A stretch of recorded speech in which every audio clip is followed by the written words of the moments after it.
How you guys doing today? This is Jason with TunaTech, back with another video. So, another cell phone. Interestingly enough, this is a phone that is in a series that is considered to be budget to mid-range, but they've kind of surprised us here with a new phone.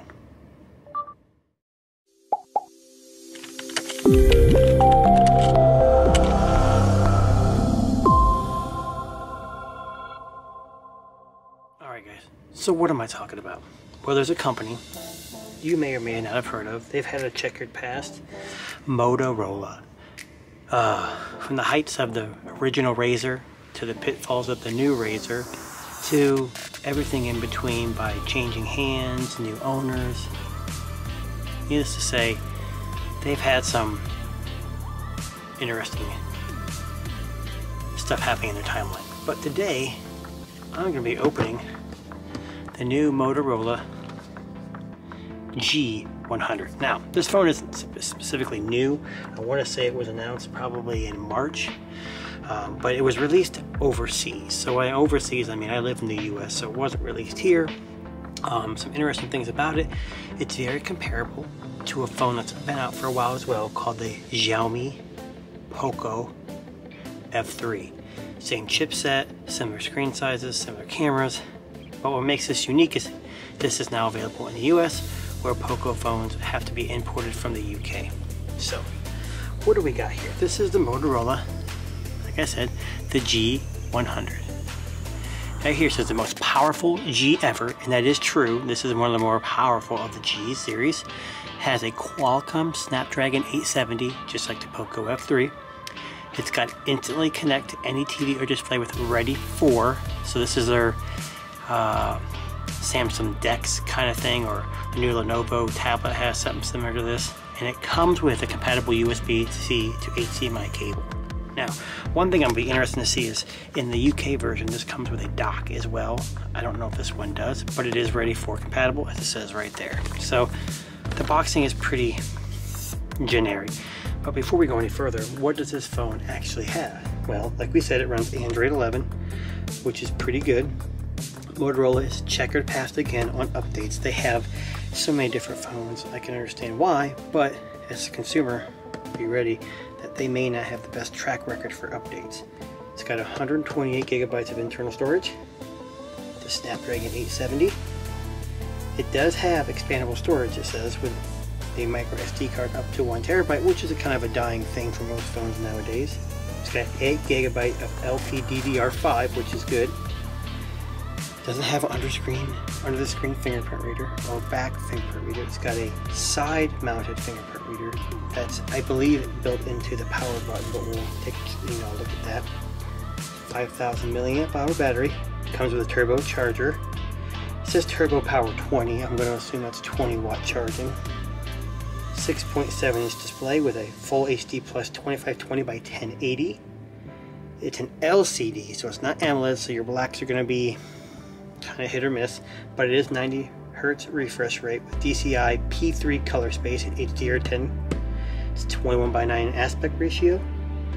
The front is covered by Gorilla Glass 3 with an anti-fingerprint coating and plastic rear housing. So that should tip you off right now. Another thing they cut out of this is wireless charging. It does have a 3.5mm headphone jack and a USB 3.1 compatible Type-C port, with obviously display port because it has the ready on or ready now. It's got a water repellent design, but it's not necessarily got an IP rating. It comes in iridescent ocean, and I believe in the US that's the only color we're going to get. On the rear camera sticks, it's got a bunch, but here we'll go with the first one here. The rear camera is a 64 megapixel camera. It's let's see, it's got a 16 megapixel ultra wide and a 2 megapixel depth camera. So give or take what you want to say with that one.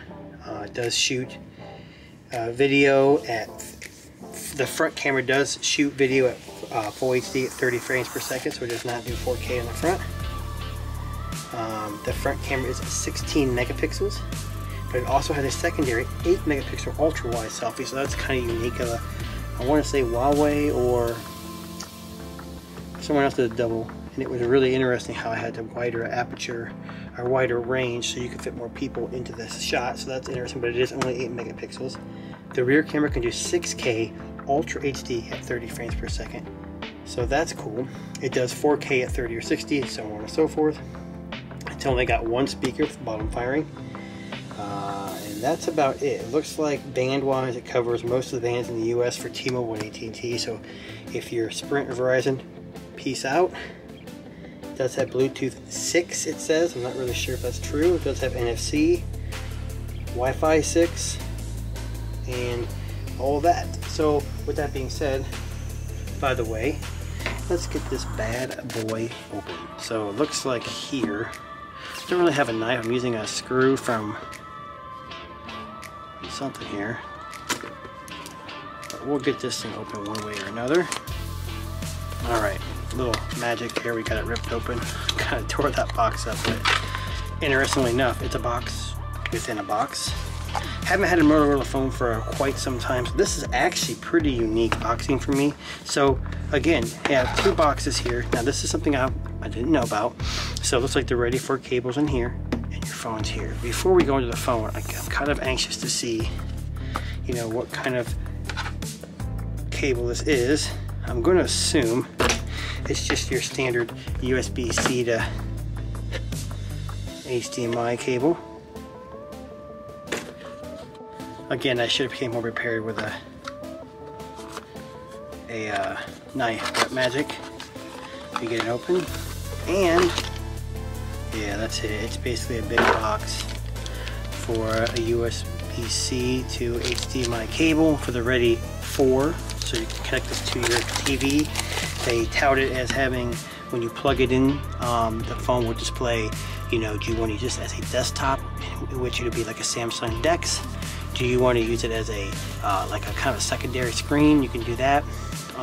They say you can, with a Bluetooth controller, you can put your games on the big TV, big screen TV, because with the Snapdragon 870, you have plenty of power to play most, if not all, you know, Google Play games, and so on and so forth. So, again, I'm going to do some magic and get this open for us. Alright, see that magic? Look at that sticker, it's already gone. So on the box, most powerful Moto G ever, 870 and the Ready 4. It's touting 3 colors down here. I'm gonna guess it's just the way the light hits it, it kind of reflects different colors. But without further ado, let's get this thing open. So, we got the phone on the top, and within that, we've got a box with just some paperwork and your SIM ejection tool. But surprisingly, one of my first phones in a while that did not come with a case. So Poco F3's got another one up. It's cheaper if you can get it, and it comes with a case. But this does come with your fast charger and cable, so it looks like it's about all there is to it in the box. So we'll get this moved off to the side, and we'll go ahead and look at the phone. So there's that really cool gradient look. Oh, you know what? I lied to you guys. There is a case already on the phone. That is great. This is what I like. It's cheap, but it works. But I'm gonna be honest, not a big fan of flashy phones, but geez, look at that, guys. It's purple, blue, black, gray. I mean, it's hard to probably pick up on the camera there, but beautiful. And then it does have a screen protector. I'm gonna guess with this little white tab, it's got another one underneath there pre-installed. But there's your 4-camera array. And I believe it's this one right here. You see the white circle? That is the wide angle, and also the macro, and that's a light. So when you're doing close-up photos, a lot of times there's a lack of light. So there's a ring light around that helps illuminate what you're taking pictures of. You got your, you can hear that click, the power button, and the fingerprint reader, and your volume up and down. You got your headphone jack, USB Type-C charging port, and a speaker. And then it looks like maybe I believe this is a programmable button for the assistant or whatever you want to launch, and then your SIM ejection. That's about it. So I'm going to put it back in the case real quick for you guys. I'm going to power it on just to see if it turns on. Remember, this is an LCD screen, not OLED. but it is 90 Hertz. I haven't had a Motorola in a while. If you can check this out, I don't know if you can see it. Maybe if I get an angle on it. Oh, there you go. With the kind of light, you can see the two cameras there, and it says hi there. So, this is the Moto G100, new to the US. Just right now the price is $499. I think it goes up $100 more after that. Yes, there's cheaper options like the Poco F3, but they're not officially available in the US. This is a GSM only phone, so T-Mobile, AT&T. I do believe there's no 5G on AT&T just because it's not certified. There may be 5G on T-Mobile, don't quote me on that, but leave a like, and we'll see you next time.